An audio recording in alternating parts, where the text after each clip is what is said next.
Hi everybody, Dacob here. Welcome back to my channel. Today I have been tagged by Lanier Smith. Hello Lanier, how are you? Thank you so much for tagging me. I've been tagged by Lanier Smith, who has been tagged by somebody else, Sebastian or something. I don't know who exactly, to do the Fragrance Hall of Fame tag. But before I start that, again, as I promised, it's difficult. I keep forgetting. But anyway, the outfit of the day, Jeremy Scott, New Era, Cap, 2013, and we have the 2015 spring-summer perforated neoprene-ish looking jacket. So Jeremy for Adidas. All right, now Hall of Fame perfume. So Lanier and everybody watching, it's not an easy one. It's really complicated because there's so many factors to analyze and consider because, well, let me get straight to it. Perfumes can be male or female, but as you might know, I'm not one of those people that likes to classify them as male or female. So what I'm going to do is, it's like a Hall of Fame that is related to maybe specific time periods or time in general or needs. Let's bear with me. I hope you're going to be able to follow me because my thought is like flying all over the place. When it comes to perfumes, it's really hard for me to kind of say stuff without becoming too poetic or drifting off to another world. So I actually have prepared 4. But of course, one of them will be the Hall of Fame perfume. And I think you're going to be surprised because, because I've never really spoken about this perfume before. Believe it or not, it's one of those treasures, one of those mysterious things that I have and that I cherish, and that I will make a review of as soon as I kind of prepare it, because it's one of those reviews that's going to be humongous. So that perfume, stay tuned, is coming up at the end of this Hall of Fame tag video. Now let's begin with Sycamore. All right. Now, Sycamore, for the fact that it's related to me personally with Twin Peaks, which is a timeless piece of television amazingness. And by the way, while we're talking about Twin Peaks, now, as of now, in 2015, nothing is ready yet. We don't know if David Lynch is going to, actually sign the contract, not sign the contract, if Twin Peaks is coming back to TV or not. I say save Twin Peaks, and Mädchen Amick and all of the cast of Twin Peaks, the original series from back in the 90s, started off kind of a whole movement to save and preserve Twin Peaks, saying Twin Peaks without David Lynch is, and I'm just saying Twin Peaks without David Lynch is nothing, basically. It's really difficult. Of course, Mark Frost is a crucial and vital part of it, but Mark Frost apparently already signed on to the show, so David is the one still missing. Anyway, back to the Hall of Fame. Sycamore, because it's related to that for me mentally. The scent is very time specific. It's very now, it's the now of perfumery. And at the same time, it has the potential to become a classic. If we support it enough, if we purchase it enough, I'm sure it will become a classic. I like it because it's very animalic and elegant at the same time. It has the sexuality, but at the same time, hyper extreme sophistication. Love Sycamore.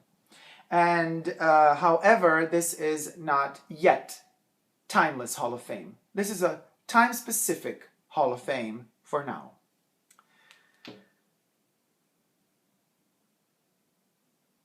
Coco Noir. Coco Noir, the pure perfume, mind you, not the eau de toilette, not the eau de parfum. Eau de toilette doesn't exist yet as a concentration of this perfume. Coco Noir, the pure perfume, the extract, again, time specific, but has the potential of becoming a masterpiece. I mean, it already is a masterpiece to me. However, this one is extremely time specific, as I have been told by one Chanel Cosmetics essay that this is a limited edition, that Chanel did not intend to have the pure perfume stay on the market. So whatever you get to purchase, apparently, it was produced prior to Christmas last year, and whatever's left over is sold out, and they're not sure that they're going to be remaking this again. So I'm going to have to be very sure that I'm going to purchase at least another one of these babies for storage, because I just love the Pure perfume. It's delicate, it's soft. It's difficult to really admire this one because of all of the Pure perfumes of Chanel, this is the most expensive, which is in a way crazy, but that's what it is. It's more expensive than the exclusives as well. And yet it's so gentle and soft on the skin. It doesn't really overpower at all. So a lot of people are kind of dissing it because they expect more for their money. But to me, sometimes elegance is less, not more. So, and what I love about this bottle is that the stoppers are returning to, and very few people have noticed this. I actually didn't even notice it myself until 2 days ago when I was like comparing my little perfume bottles all next to each other. I was playing house with them. And I noticed that this stopper is going very much back to the original stoppers. And I'm going to show you that in a second. But let's move on to first timeless Hall of Fame perfume, and this you might have expected me to choose probably, but as I have said in my big review of this perfume, I have experienced so much history and life with it that I cannot really tell you the first time I discovered it. I discovered it on my own. There is no story of mothers or fathers related to it. This was just my own struggle to discover beauty and fashion and style. And it is the Chanel No. 5 Pure perfume. You see mine is full of dust already because that's what happens from the stopper, it falls down. So Chanel No. 5, of course, is a timeless Hall of Fame perfume, but not as strong to me when it gets to connecting the perfume to a history, to a personal, intimate history. This one is as intimate as it gets when it comes to me discovering my own perfumes and my own style. Nobody from my family really used this perfume. I was the one pushing it, oddly enough. So yes, it's a big statement, it's a strong statement, but it doesn't take the cake when it gets to emotional attachment because connected to other stories related to other family members. Anyway, just quickly before I move on to the fourth and last Hall of Famer, the one that takes the cake, just to show you the difference in the stoppers. You see how thick this one is and how thin that one is? This is more close to the original than this one of the bottle, of actually the No. 5 bottle. So I'm loving that it's so thin and slender. I wish it was even more thin. Anyway, they're both 15 ml, so you could see the clear difference. Chanel was going more for the classic. Love it. Anyway, okay, so now drum roll. Who wins? I wonder if anybody guessed. I don't think anybody guessed. The perfume that takes the cake. Should I keep it in suspense even longer? Let me just show you. How am I going to do this? I'm not going to tell you. I'm not telling. It has to stay secret. I'm telling you. Let's see. Dun. Poison by Christian Dior. This little bit of poison is my Hall of Fame. Top Hall of Fame. This is the pre-reformulated version. So if anybody ever gets a chance, get the pre-reformulated version. Poison by Christian Dior. The bottle is already, to me, mythological creature. It's like an apple of sin.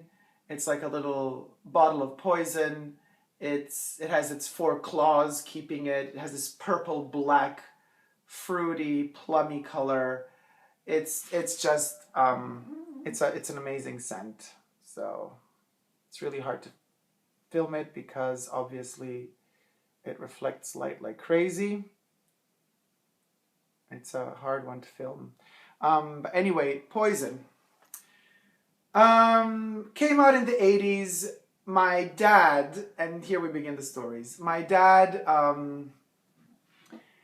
was flying to, I don't know where, he got it in the plane, duty free for my mom as it came out because it was so pushed, the commercials back then. But I'm not going to get into the review of this perfume. But anyway, it was hyped to extreme heights. So he got her a bottle of, I think, eau de toilette, and it was a spray.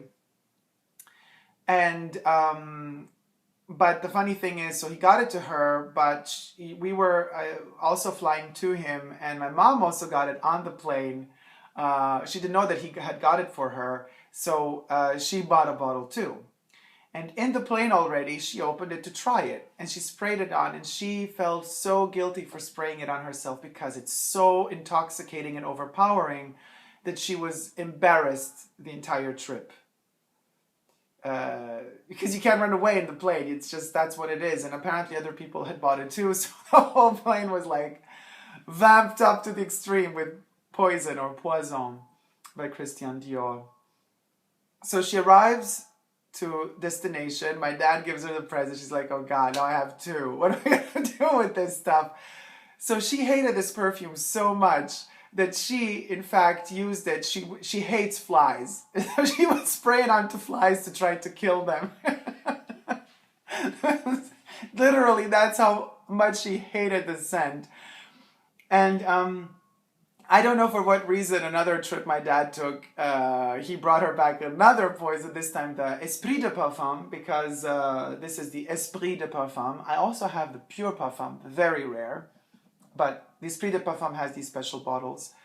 Also with a glass stopper, splash, but 15 ml. This is a 30 milliliter bottle. He got her the 15 ml and she freaked out. She's like, you're doing this on purpose to make fun of me. But as they were discussing always these things, I was wondering why. And I was a little kid back then and I was like, perfume.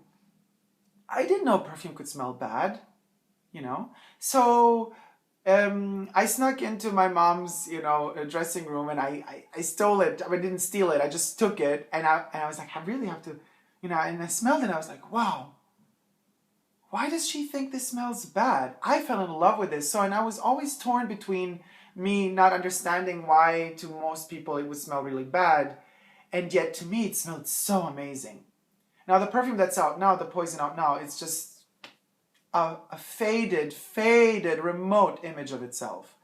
But the power of this, and I thought, wow, perfume has so much power. It makes people angry even. It can make people fall in love. So this is all from my head of a kid. So this perfume opened up a lot of doors to me, like in my mind and in my understanding and perceiving of things. That's why it's my Hall of Fame. Not necessarily because it's the perfume that smells the best to me. Because mind you, of course, number 5 smells much better. But just because of the story related to it and the history combined with this perfume, Poison is, to me, the Hall of Fame. So thank you so much for tagging me, Lanier. I wish to tag whoever wants to do this video because I do not have a specific person in mind. Because I would really love everybody to let me know what their Hall of Fame is, and especially to let me know what story is connected to the reason why a specific perfume is your Hall of Fame. And let me just open this for a second for you guys. So this is how it is when you take it off, the vintage bottle. This is the stopper, and that's the inside of Poison. Yeah, makes me want to do a video right now, but I can't. I have to prepare something big for this. This one deserves like something in the direction of Chanel number 5 review,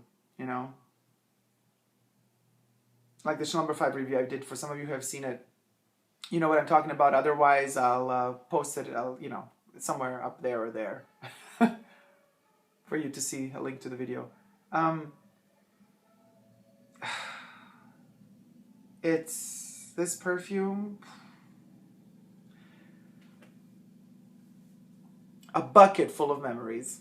Thank you so much for watching, everybody. I love you. Thank you so much for subscribing. I mean, to all my subscribers or people who just by occasion happen to, pop by and discover me and then move on with their lives. I appreciate it extremely a lot because I love sharing stories and I love when other people share stories with me. So to me, that's all it is. We're all connected. We're all a network. We're all part of one big planet Earth. And we're much more similar than we think we are. Thank you so much for watching. Love you. Bye.